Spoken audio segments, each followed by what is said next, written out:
Can everyone hear me? Okay, wonderful. Thank you for having me and making time in this meeting to listen to a journey I've been on for a long time. I have given much thought at how best to articulate my Christian journey, and I keep returning to the metaphor of a field. I believe that it is this agricultural metaphor that best encapsulates my Christian experience. The fresh, plowed morning field with its rich, dark earth that fills the air with the smell of possibility is the field of my childhood and adolescent years. I did not grow up in church. Dotted experiences of Sunday school with friends and spending time with my grandparents who were great people of faith was the preparation for the grounds of my soul. These experiences turned the earth and created fertile ground in which my future faith would be rooted. I will forever be grateful for these saints of the church who invested and toiled for my faith, knowing they may never see the harvest of their work. In these saints, I think about when I have the opportunity to invest in the lives of young people and people who are new to faith, taking part tendering their faith. When I was 12, I was invited to a small United Methodist church where a new faith community blessed me. This loving and patient church invested in me.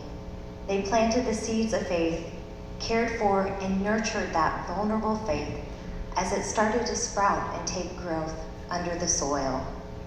They were patient with my questions and my doubts.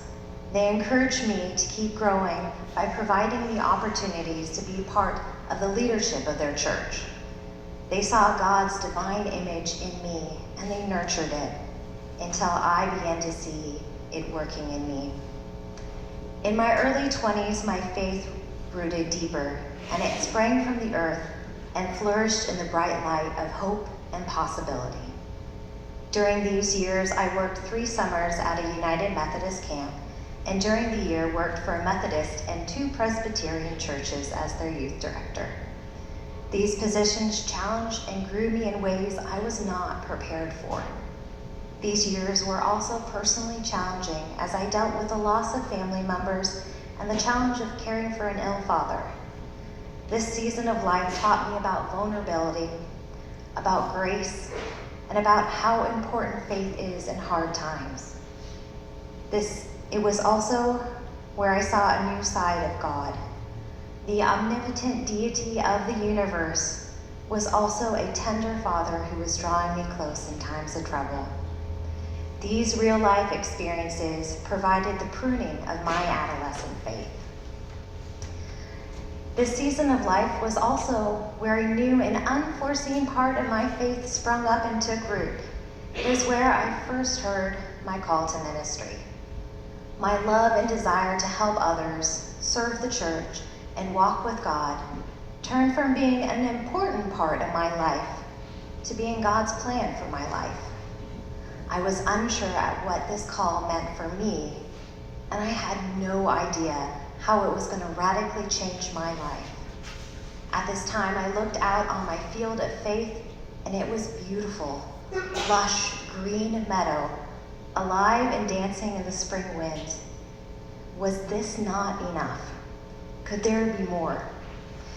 In 2009, I began a new season as I packed my car and left behind house and home for the unknown of Princeton Theological Seminary. In seminary, I was challenged, but it was also a growing season. I was pushed academically. I was challenged theologically. I was prompted to think serious about what kind of Christian, church leader, and human I was going to be. My internship as a prison chaplain taught me about the importance of truly seeing people, about the gift of being different, about the transformative power of love, and how toxic hate is. My internship teaching in India showed me how complex God is and left me in awe of the vastness of God in God's creative world. During seminary, I was able to see extensively travel, both for school and on my own in Asia, Europe, and the Middle East.